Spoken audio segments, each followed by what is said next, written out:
Pamilyar ba kayo doon sa mga tinatawag na little people? Alam nyo ba na base sa National Library Center of the United States, tinatayang 9 sa bawat 100,000 tao sa mundo ang nagkakaroon ng kondisyon na kung tawagin dwarfism. Yung mga little people, ito yung mga pinanganak sila na medyo mababa sa normal na or karaniwang tao yung kanilang height.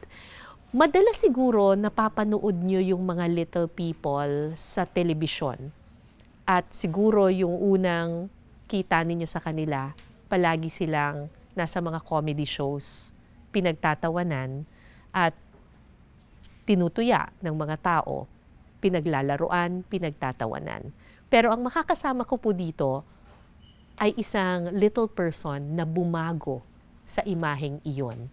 It's an honor for me kasi talagang dream interviewee ko siya, Miss Jo Berry. Hello, Miss Hi, Kara. Jo! Thank you po. Alam mo, tuwang-tuwa ako sa'yo kasi talagang binago mo yung mindset ng mga tao of little people. Kasi dati ako growing up, alam ko na kapag nakakakita ng mga little people, ang tawag pa dati ay unano, dwarf, 'di ba? Opo. Yun pandakeko, Yes. kung ano-ano yung mga tinatawag, 'di ba? Most of the time unano. Tapos palagi silang pinaglalaruan, palagi silang pinagtatawanan sa TV, palaging pang circus. Pero ikaw, when I saw you on television, iba eh. Binago mo yung mindset na dapat pinagtatawanan o pinaglalaruan ang mga little people. Naku, thank you po. Thank you. Grabe naman yun. Pangarap mo bang maging artista noon pa? Hindi po. Parang lahat ng nangyari dito sa pag-aartista ko aksidente lang po.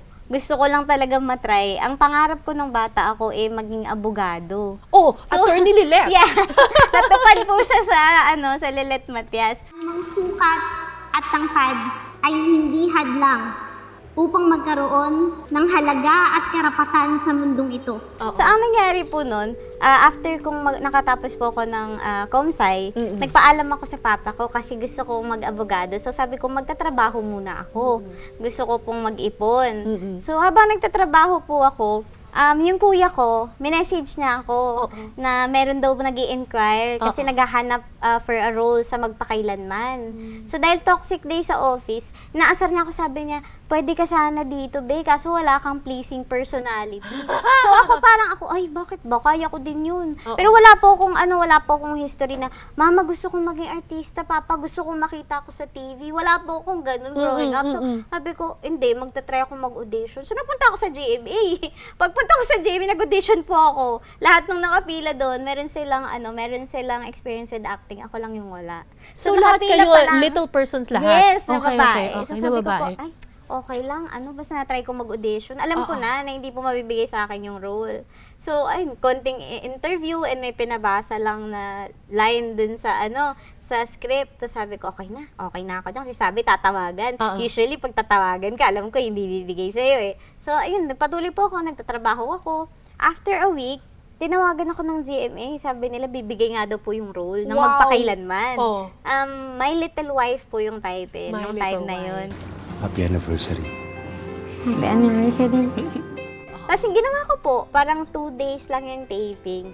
Tapos after nun, sabi ko, okay na ako kuya, na-try ko na. At least na-try kong mag-acting. Oh, ano yung maid nyo? Anong maid? Nanay namin siya. Sorry po, ma'am. Ayos lang, naintindihan ko. Tapos almost a year po, tinawagan ulit ako. Nasabi nila, nagsulat yung creative team, which is yung Onanay, yung first series ko po. Nagsulat sila ng teleserye for me. And pinipitch nila kung tatanggapin mo ba to, may work ka ba ngayon? Oh my Kaya God! sabi ko, ay teleserye, next level na yun. Sakto po, same week din. Pipirma po ako ng kontrata sa isa pang company. So sabi ko, hindi. Gusto kong pirmahan yun sa GMA. So nagpaalam ako sa papa ko. Sabi ng papa ko, sige anak, kung gusto mong ituloy yan, okay lang. Kasi kung sakaling babalik ka naman sa corporate, okay na, makakabalik ka anytime. So sabi ko, sige pa, yun muna. Ayun. Tapos hanggang ngayon po, nandito pa rin ako. Grabe.